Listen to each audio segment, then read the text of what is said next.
Marginalization happens all over the world. Kenya, a third world country, has more than 42 major tribes that it recognizes. Waata Community isn't one of them. At the border of Garissa and Tana River County, we visit the Waata people whose language is quickly becoming extinct. Lack of access to formal education, health facilities, transport and communication systems is what characterizes this community.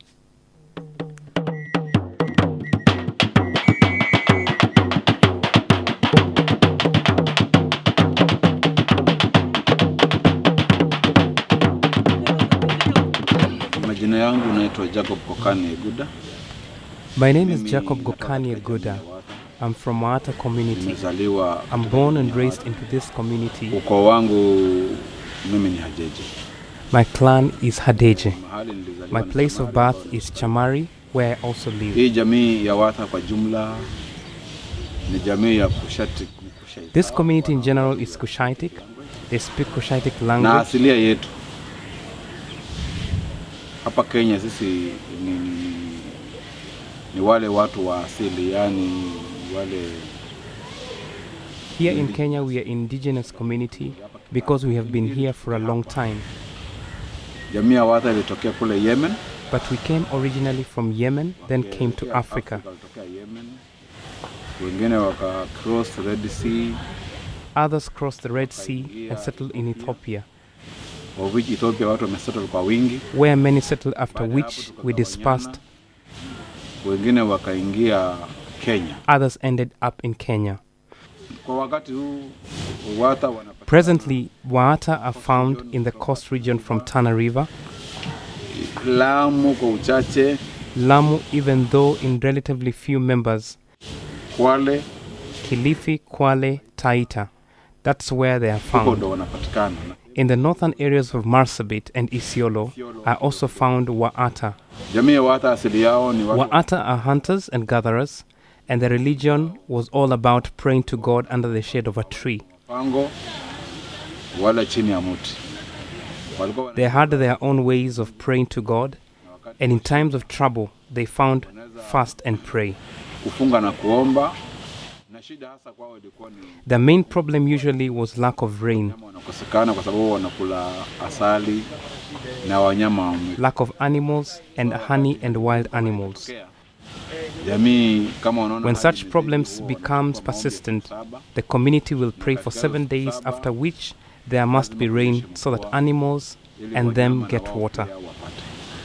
Kwanza walikuwa ni conservers. They were conservers of animals. They never killed young animals. They only killed mature animals which have enough meat for food. So kwa sababu hiyo walikuwa hawaui wanyama wadogo wale ambao ni wa umri mchache.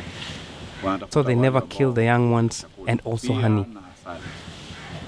Lakini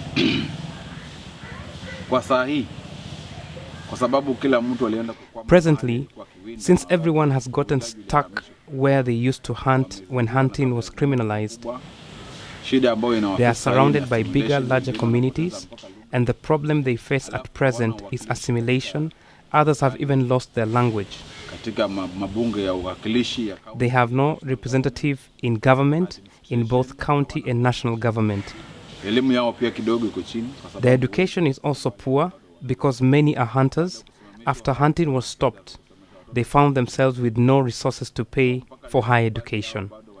So up to now, some of them have conflict between the Waata community and the Kenya Wildlife Services. sababu wengine This is bado because some still believe in hunting and the animals are now protected.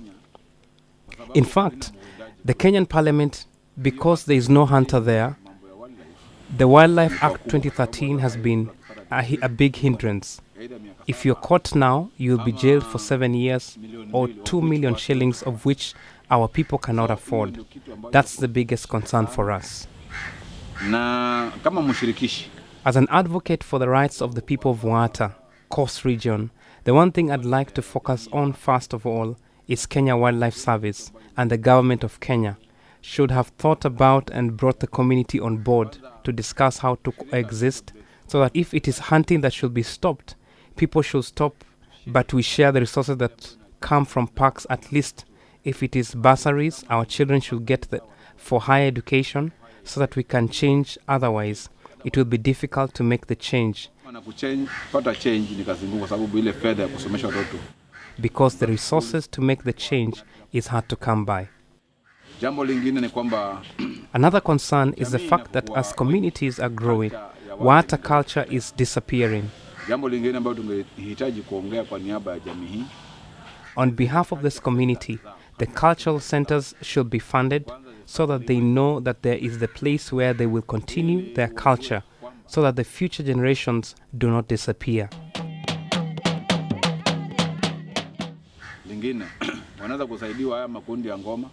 Another concern, the music groups should be helped like the other groups, for instance the Maasai. They should be mobilized to register the music marketed in the tourist hotels, so that instead of them going to the bush after animals, they go to the hotels and play their music and showcase their traditions, so that they can have resources to live good lives. Another concern is that there are places in towns which are stuck. Maybe they're not governmental organizations, and the government that generates audit should give this community some settlement schemes, put aside some areas, give them land so that they can also progress. They should be given land rights so that they can access loans from banks. This will give them an opportunity to educate their children.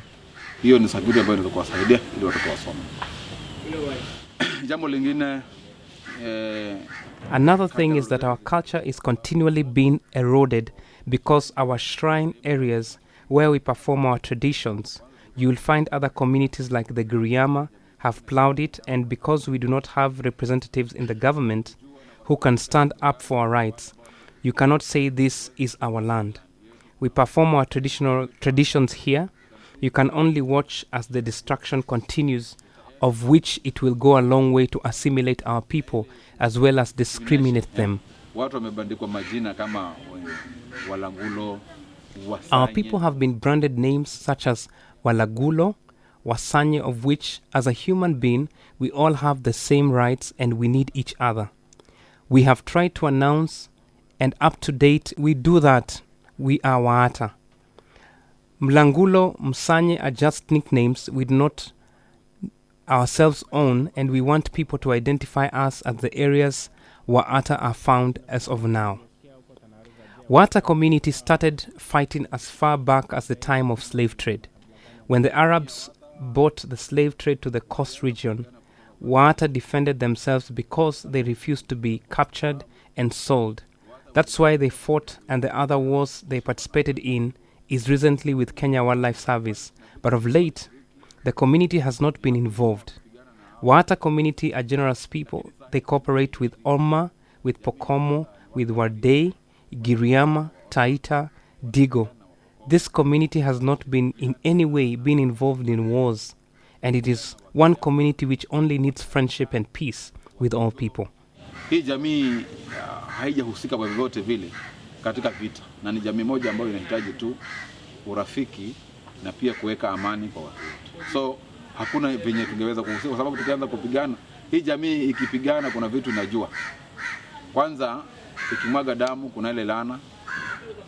There's no way we can be involved in fighting. This community knows that first, bloodshed is a curse. Secondly, when they fight, they will stay in the bush because they can eat wild fruits and survive in the forest for 7 days without accessing food in the shops. But they do not see it important because for them peace is something very important. It is for this reason that they could not fight. They are found in Tana River. They are also found in Bilisa area, Kumbi. They are in Burabili. They are in Songo. They are in Gora, Maramutu. They are all over. Wherever they have not fought Somalis except 1992 during the clashes when Sombo was attacked. In Kilifi, they are in Chamari, Dabaso, and they do not fight. My name is Isnino Gagalu Bonaya. I am 80 years old and I come from Waata Community. I want to talk about marriage. The groom's father takes a bag of sugar to the bride's family. When they reach the bride's home, they just drop the bag and go back. They don't talk about anything. The second time they visit, they are asked why they brought a luggage every time, and they say they want to marry our daughter. They are sent back home and told we will discuss and give them the answer later. On the third visit, they are given results. We agree our daughter can be married to their son. At this point, the bride's family asks for a dowry. When marriage and conflict occur, the wife might go back to their parents. When the husband comes looking for her, he is ordered to go back and bring an elder. When they sit down, together she is asked what made her leave her husband's home. If they find out that the husband is guilty, he is told that he is the one who offended the wife. He is fined and asked to apologize. Then he takes back his wife. Until only recently, there were no health facilities. We used midwives to attend to the birth. When the lady gives birth, she stays in the house for 7 days. After 7 days are over, she is decorated and allowed to come outside the house. After a few minutes of being out, she is taken back to the house and she stays inside for 7 more days. After that, she is taken out again, and this is when men are allowed to see her. No man is allowed to see her for the 14 days except the husband, who can only talk to her from outside. Then she stays for 40 more days. She calls the midwife, who prepares coffee, berries for her, and after eating them, the midwife calls the husband and hands over the wife to him. Now she gives the husband permission to return and run his home. Many years ago, Waata people would initiate both girls and boys. Upande wa vulana wakifikisha kama umri ya kabla hawajafika umri ya miaka 10. Before boys became 10 years old, they gathered together and they were circumcised. Na hiyo mahali ambayo wanapashwa tohara, kabla hawajapashwa, kuna kimila ile zamani, kuna mchezo ilikuwa inachezwa. Before they would be circumcised, there was a traditional song that would be sung at night before the initiation day.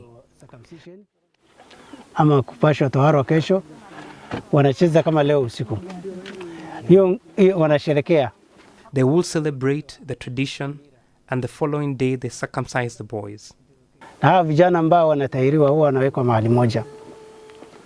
Wote wanawekwa kama ni kwa nyumba ama kama kuna mahali inajengwa. All the boys are put together and stay in one house. They are looked after for about 2 to 3 weeks, and then they have healed. When they have healed, they leave. Na wasichana pia ni vile vile. It was the same for girls. Wao pia kuna hiyo mchezo unachezwa, alafu kesho yake wanapashwa. There was a dance that would happen before circumcision, would take place the following day.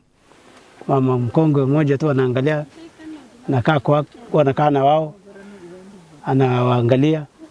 Then an elder lady would watch after them until they healed and went back to their homes. My name is Ishmael Brian, and I am in Form 3. In 2017, I'm going to Form 4. The challenge we get at school is lack of bursaries.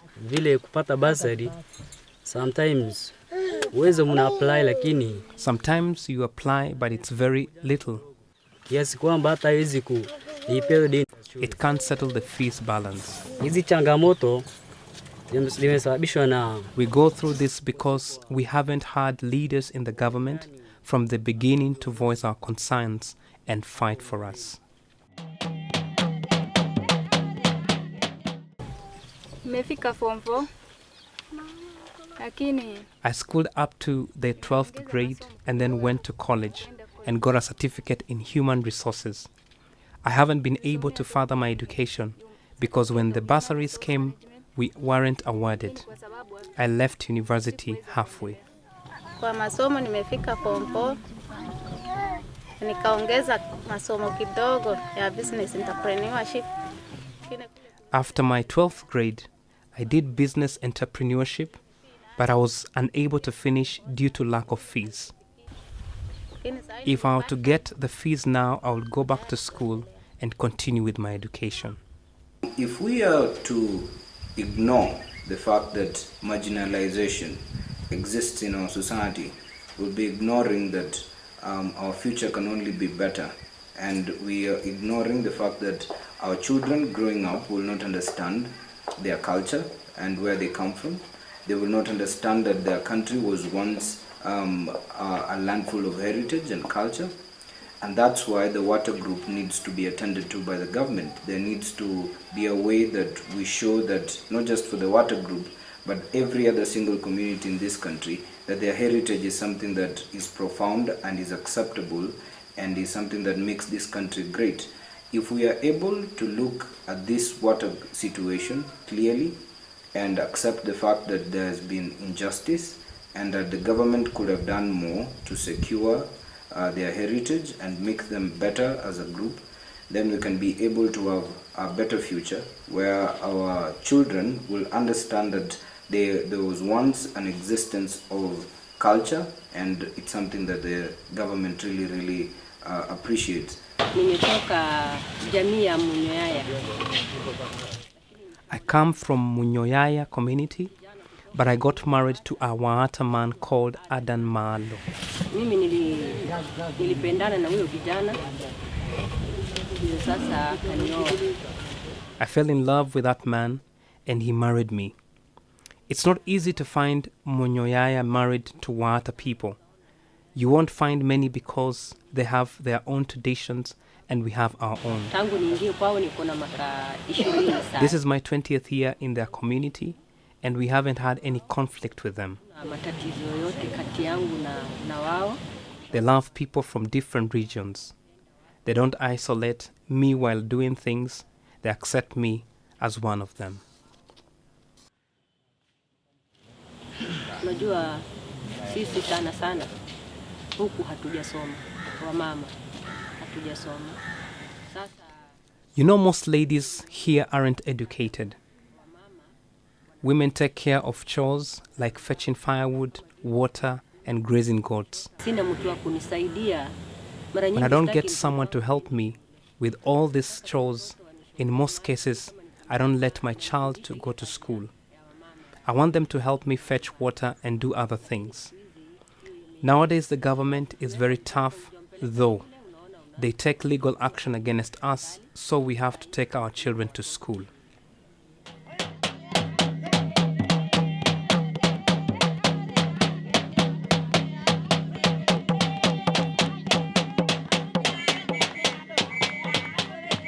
Sababu kuchaguliwa kingi si kitu ameanza leo. Kutoka muumbaji watu ameumbwa iwe ulimwengu. Being chosen as a king isn't something new. It started when God created the world. It's not something the government has chosen. When Waata was born, it had its leaders. Wakati mashauriano wase wanashauriana, mwenyekiti katika hii wase wa kabila, huyu ndio mwenyekiti. Hii ndio imekuja mpaka imefika siku kama leo. Babu yangu ilikuwa ndio king ya Waata. My grandfather was the king of the Waata people. Chochote analinga Waata. My responsibility is to protect Waata. Shauri na Waata ili hata kama ni shida. I am the first person to reason with Waata so that we can find a solution when a problem arises. Ikiwa ni mtu yoyote ama yani kwa jumla shida yoyote. I'm the one who solves all the problems coming from individuals or the whole Waata community. Kama watoto wa shule siku zinawekwa mimba. When a school child is impregnated or there is a conflict, I have to be involved. I have vested interests in my people and I have to give them security. The only way we can be able to attend to these issues is by looking at this particular instance as our own self.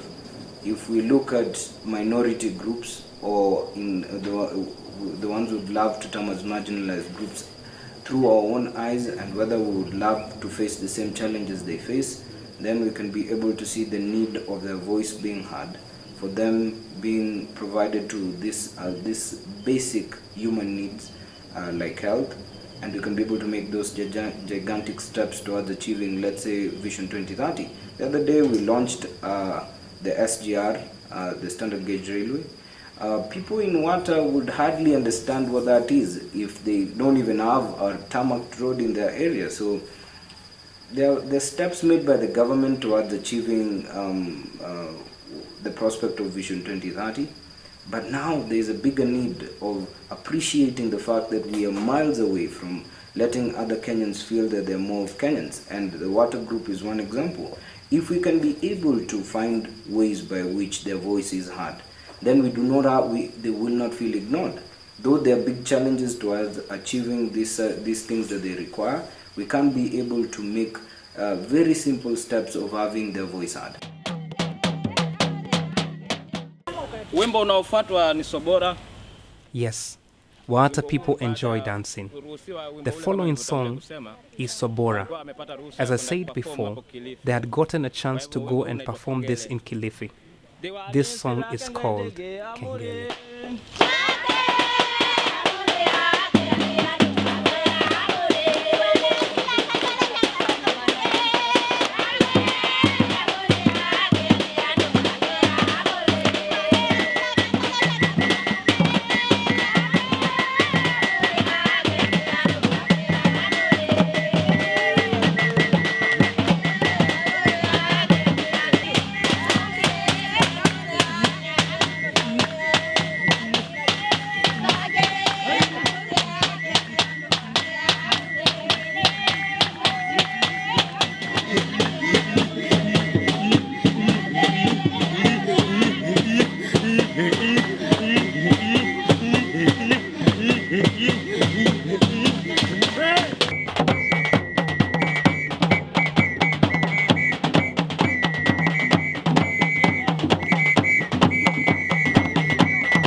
Waata people are in dire need for help.